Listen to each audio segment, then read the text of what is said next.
if you do the math, I took a base of $250 an ounce. That was the low in 1999. That was like the post 1980 low was 1999, $250 an ounce. So I took that as my base, went up to $1,900. So as the peak, divided by two, took that, subtracted from 1900. Guess what I came out with? 1070. Guess where it bottomed? 1050. In other words, Rogers was like right on the money. Not surprising because he gets this. Now, not to get too geeky, but there's something as a branch of mathematics called fractal mathematics, and it has a principle called scale invariance. What does that mean?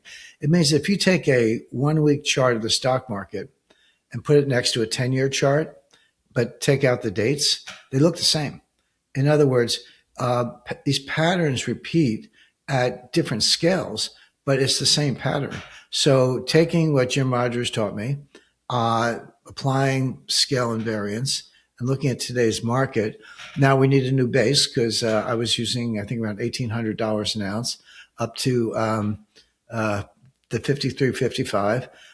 Take the 50% of the difference, subtract it from 53.55. You come out around 3,600. So, in other words, I'm not saying the gold is going to go to 3,600. I am saying it wouldn't shock me if it did. But the importance of that is it's the same pattern that Rogers described to me. It's the same pattern we saw from 2011 to 2015, a little more compressed, but that's okay because, as I say, scale invariance means it's the same thing in a shorter time frame. So on a fundamental basis, which we talked about, central bank buying, flat mining output, inflation concerns, uncertainty, et cetera, gold should go up.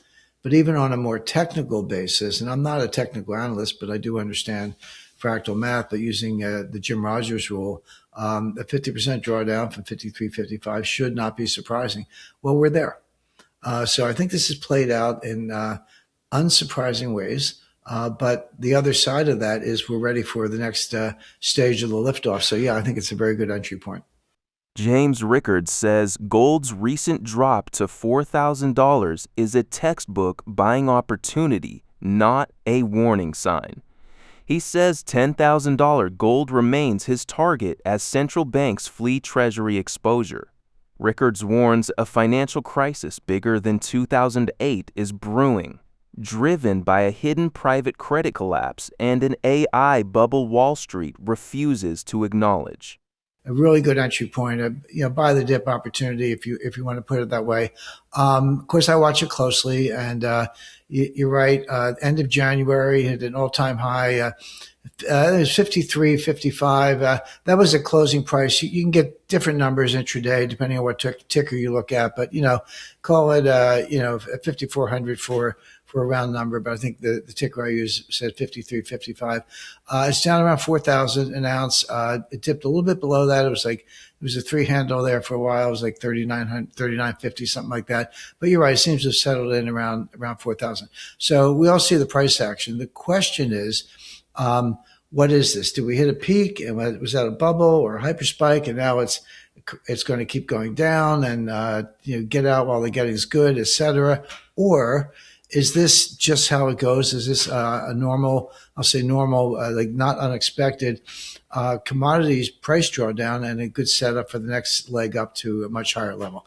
I'm sure that it's the latter, that this is a drawdown, and it's where my target, my intermediate target, meaning late this year, early next year, $10,000 an ounce is still intact. Now, the fact that gold surpassed U.S. Treasuries or, U.S. dollar denominated assets as a percentage of global reserves, that's just a fact. But it's important to know why. It wasn't again, central banks are net buyers. I want to be clear about that. That's been true since 2010. But it was not the case that they just dumped treasuries and bought gold, and that's why gold went up. What happened was they had a certain amount of gold, they had a certain amount of treasuries. Treasuries, they can be volatile, but they don't move around that much in price. But gold was more than doubling. It was almost tripling in a fairly short period of time. So, and they were adding gold. But even with the same quantity of gold, if you triple the price, then in dollar terms, it's going to be a bigger percentage of total assets. So yes, gold did surpass treasuries as the percentage of total reserve assets, but it wasn't so much because they were buying enormous amounts of gold. They were buying some. It was because the price tripled, and that's what happened. It's like any portfolio. When you have a winner like that, it's like it feels good, but you might have to reallocate your portfolio a little bit. So yes, gold surpassed treasuries, but the reason was because the price tripled, not because they bought so much more gold. Now, having said that, it begs the question, well, why are they buying this gold? And that's kind of what you pointed to. Do they see something coming? I think it's already here. And what it is, this goes back to 2022 and the Russian special military operation in Ukraine. And it's here we are, 2026. That war is more than 4 years old. It's not going to be over for maybe another year, but it's been a pretty brutal struggle. Russia is winning; they're going to win, but they're in the process of winning. That's very clear. I know the Ukrainians are sending drones to Moscow, but yeah, okay, a little damage, but not that much actually. But what's going on there is that Russia had $300 billion of U.S. Treasury securities in its reserve position prior to the outbreak of the war. And this is the work of Vera Nabulina, who's the head of the Central Bank of Russia. I always say she's the only central banker in the world who understands her job. She's actually pretty good at it. But if you go back to, I'll just say January 2022, before the war, the Russian reserve position was approximately $600 billion. Of that, $150 billion, or 25%, was in gold, physical gold bullion in Moscow. We're not talking about tokens or futures or anything else. They had the gold in Russia. But they also had about $300 billion in treasuries. And then the rest was in, some euros and some other assets. Let's say you're Saudi Arabia or China or Japan or South Korea or Taiwan or a lot of other countries around the world, and you have 300 billion, 500 billion, $1 trillion in U.S. Treasury securities, and in custody the same way as the Russians. And you watch what we're doing to the Russians. What do you say to yourself? You say, hey, what if America wakes up one day and doesn't like what I'm doing? Or they don't like my foreign policy, et cetera? Are they going to steal my treasury assets? Well, the answer is maybe yes. I mean, if they do it to the Russians, well, you get on the bad list, maybe they'll do it to you. And so you start to hedge. You start to buy gold. And that's part of what's driving not the only thing, that's part of what's driving the central bank movement to gold. It's inflation, yeah, but it has more to do with an asset that the United States can't steal. Because if you buy physical bullion and put it in your own vaults, don't leave it in the Federal Reserve Bank in New York or the Bank of England in terms of vaulting. Put it in your own vaults, and it's physical. It's not digital. You can't hack into it. You got to invade the country if you want to go that far. But the point is, it's geopolitically safe. It's not just about inflation and diversification. Yes, those things count, but physical bullion is safe from the U.S. stealing your U.S. Treasury. So I would say the U.S., which had a reputation as a good rule of law jurisdiction, has diluted or tarnished its reputation and given other countries a reason to own gold. So I always say if it's good enough for central bankers, it's good enough for me. The world needs oil. Now there is oil around. The U.S. is not going to run out of oil. We have seen higher prices. We're not immune from a world price. But we're a net exporter. We got plenty of oil. We've taken over the Venezuelan oil. We're good friends with Guyana, right next door to Venezuela. They might have larger reserves than Venezuela, for all we know. So we're still exploring that. We kicked the Chinese out of the Panama Canal, and Trump's opening up leasing opportunities for oil and natural gas on federal lands, the Gulf of America, Alaska, and elsewhere. So the U.S. is not going to run out of oil. Neither is Russia. But they don't have enough to supply what's missing from the Persian Gulf. So will we send some to Japan because they're friends of ours? Yeah. But what does that do for Malaysia and India and, in Africa and Europe, for that matter, and other places?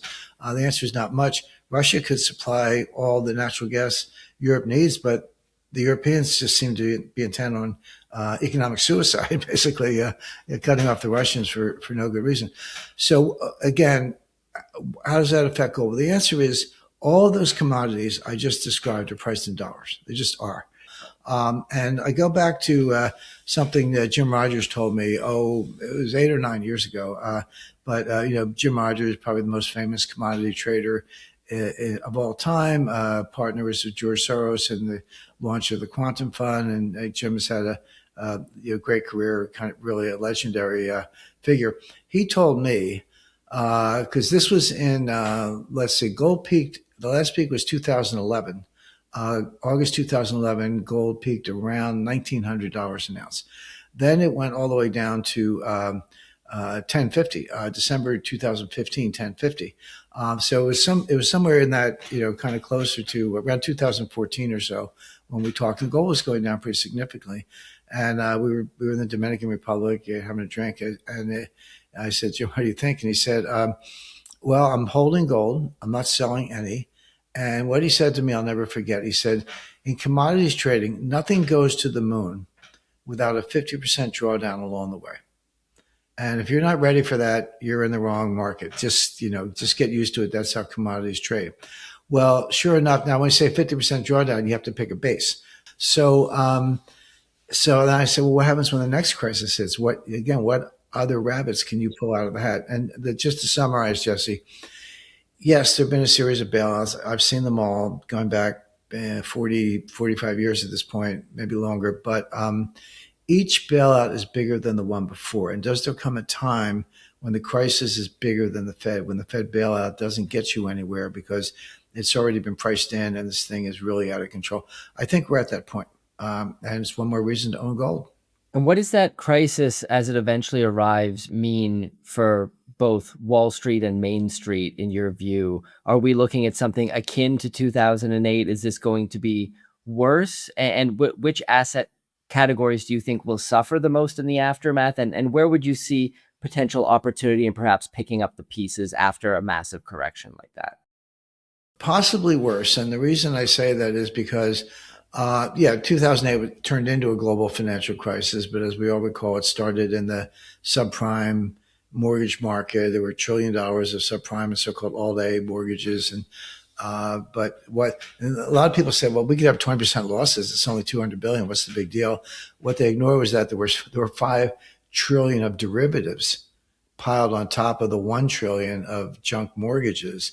And that's what got, AIG Financial Products and Goldman and everyone else in pretty deep trouble. But it was huge, and we got the Treasury and the Fed involved, et cetera. But now we're seeing it in multiple dimensions. There is a global dollar shortage, and people say, how could that possibly be with all the Fed money printing? But the Fed money printing is sterilized because the Fed prints money by buying Treasury securities. So the Goldman and Morgan Stanley deliver the Treasuries to the Fed, and then the Fed gives them cash that comes out of thin air. Okay, that's money printing. But then they take the money and give it back to the Fed in the form of excess reserves. So all you're doing is inflating the balance sheet of the Fed on both sides. You're not creating money that does anything for the economy. It's not stimulus. That's nonsense. But in terms of M1 and M2, there is a severe dollar shortage. And that goes back to what we said earlier about selling gold for dollars to buy oil because you're short of oil and dollars. So that's a problem. But we have a huge crisis in private credit. Now, private credit is just, old wine in new bottles, as they say. It's just the junk bond market. But instead of junk bonds and Mike Milken and, Rodeo Drive and all that stuff in the 1980s, what we have are funds that invest in loans basically to junk credits. We've seen some big bankruptcies at Tricolor and a couple, instead of subprime mortgages, subprime auto loans, but it's not limited to that. Massive, $100 billion and more loan portfolios to these hyperscalers and AI data center builders, et cetera. And all of that is collapsing. Now, because they're funds, you don't actually see, some of the borrowers have gone bankrupt, but you don't actually see the distress because it's boxed into the fund. What happens is the investors gave notice to the fund managers, who are the biggest names. It's KKR, BlackRock, Blackstone, and others. Apollo. Again, these are the biggest names in the industry, saying, "I want my money back." And the managers put up gates and they say no. And I've written scores of private offering documents, and I've read hundreds, so I know what's in the fine print. But it starts out, here's what we do, and here's how much money we're going to make, and here's this notice periods, and how you get your money back. And somewhere around page 50 in fine print, it says, oh, by the way, if there's a market distress or disorderly markets in our sole discretion, we reserve the right to not give you your money back. People usually gloss over that, but it's there, and that's what they're doing.